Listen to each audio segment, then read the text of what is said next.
Hello everyone and welcome to baby Viraj channel. आज आपण बनवणार आहोत इथे गुळंबा।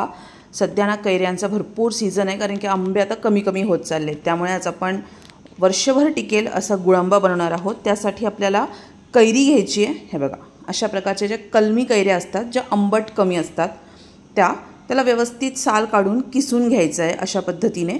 आणि त्यानंतर याला अजिबात पाणी वगैरे लागू द्यायचं नाही, काहीच नाही। स्वच्छ धुवून घ्यायच्या, कोरड्या कपड्याने पुसून घ्यायच्या। इथे गूळ घेतलेला आहे तोही मी चाकूने कापून घेतला आहे, म्हणजे किसून घेतला आहे। तर आता समजा तुमच्याकडे 2 वाट्या मोठा आंब्याचा किस असेल कैरीचा, तर 1 वाटी तुम्हाला गूळ लागेल। पण आता कधी कधी कसं होतं की समजा कैरी जर आंबट असेल किंवा तुम्हाला जर थोडं जास्त गोड आवडत असेल, तर ऑब्व्हियसली आपल्याला थोडंसं गुळाचं प्रमाण जास्त ठेवावं लागेल।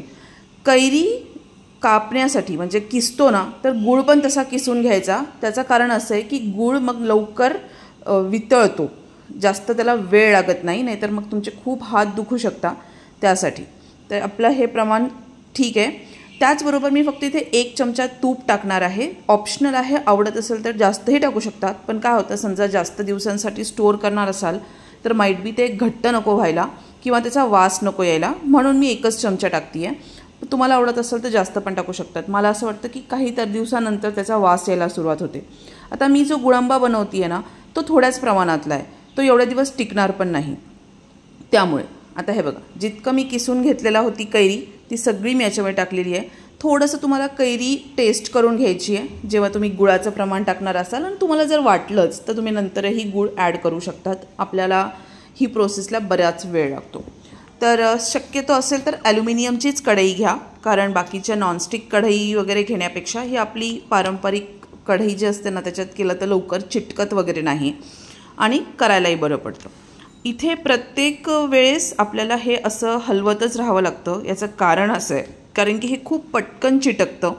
त्यामुळे असं अजिबात नाही की हे काम कुकर म्हणजे गॅसवर ठेवलं आणि आपण दुसरं काहीतरी काम करायला गेलो तर हे लगेचच खाली चिटकेल। त्यामुळे साईडला आपण जेव्हा हे चिटकत असतं ना, तेव्हा लगेच साईड्स काढून घ्यायचे।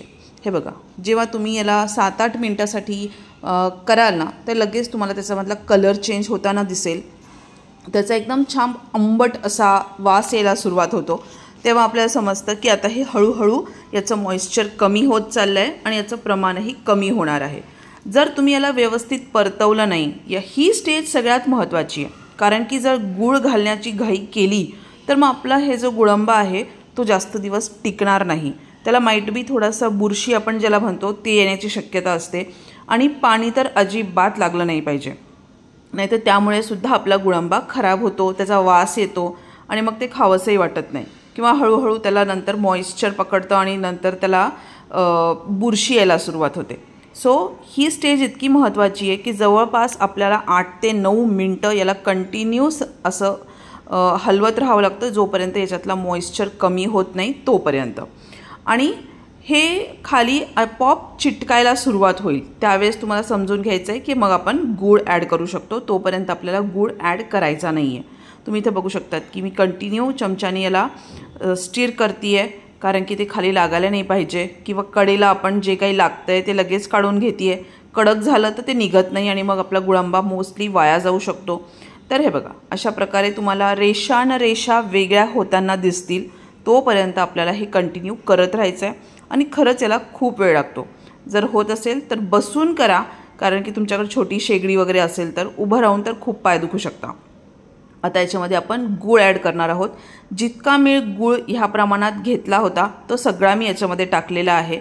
आता हे जेव्हा व्यवस्थित शिजेल त्याच्यानंतर मला पुन्हा टेस्ट करायचं आहे, पुन्हा याला लागेल का गूळ हे प्रमाण बघायचं आहे, आणि नंतरच मग मी याच्यामध्ये गूळ पाहिजे असेल तर ॲड करेल। जसं मी इथे गुळंबा बनवला आहे तसं तुम्ही साखरांबासुद्धा बनवू शकता, तोही खायला छानच लागतो। सेम प्रोसेस, जितकं तुम्ही गूळ घेणार त्याच्याऐवजी साखर वापरायची। आता हे गूळ टाकल्यानंतर याचं पाणी होतं आणि नंतर हळूहळू पुन्हा याचं मॉइश्चर कमी होत जातं, एकदम घट्ट गोळा होतो, तोपर्यंत आपल्याला हे कंटिन्यू स्टीर करायचं आहे। आणि गूळ घातल्यानंतर तर अजून जास्त मेहनत लागते, कारण की आता तरी हे थोडंसं लिक्विड टाईप वाटतं आहे, तुम्हाला मऊ वाटतं आहे, पण जसं जसं हे घट्ट होत जाईल ना, हात दुखायला पण सुरुवात होतात, कारण की इतकं आपल्याला त्याला कंटिन्युअसली हलवत राहावं लागतं किंवा खाली लागू द्यायचं नाही आहे, नाही तर खूप पटकन खाली लागतं आणि जळायलासुद्धा सुरुवात होते. आता आपण इथे काय केलेलं आहे की गूळ किसून घेतला आहे, त्यामुळे हा गूळ पटकन वितळतो, जास्त वेळ लागत नाही. नाही तर तुम्ही असा अख्खा खडा, मोठे मोठे खडे जर टाकले ना तर त्याला वेळ लागू शकतो. हे बघा, कंटिन्यू असं गोल गोल चालवत राहायचं आहे, साईड्स काढत राहायच्या आहेत. आणि आधीच्या टाईममध्ये तर मला आठवतं आहे की मी हे गुळंबा आणि पोळी हे टिफिनला घेऊन जात असायची. मला खूप आवडतो. गुळंबा असेल, साखरंबा असेल तोही मला आवडतो. आणि याचबरोबर तुम्ही याला पाहिजे असेल तर याच्यामध्ये थोडीशी वेलची पूड पण टाकू शकतात. पण आता कसं होतं, कधी कधी आपण उपवास असला तरी आपण हे खाऊ शकतो, पण वेलची पूड जर टाकली तर मग उपवासाला चालणार नाही, मसाल्याचा पदार्थ असल्यामुळे. त्यामुळे मी ती अवॉइड केली आहे. अदरवाईज तुम्हाला चांगलं फ्लेवर हवा असेल तर त्याच्यासाठीसुद्धा तुम्ही वेलची पूड टाकू शकता, तो पण छान लागतं. तर अशा पद्धतीने हे बघा करून घ्यायचं आहे. भरपूर वेळ लागतो आहे. आणि बघा याच्यामधलं आता बऱ्यापैकी मॉइश्चर कमी झालेलं आहे. सो 3च इन्ग्रेडियंट आहेत. तूप, तेही ऑप्शनल आणि अगदीच कमी, 1 चमचा. साजूक तूप टाका, डालडा वगैरे असं टाकू नका. दुसरी गोष्ट म्हणजे गूळ किंवा साखर. आणि तिसरी गोष्ट म्हणजे कैरी. इथे मी ना 4 मोठ्या कैऱ्या घेतलेल्या आहेत त्याप्रमाणे.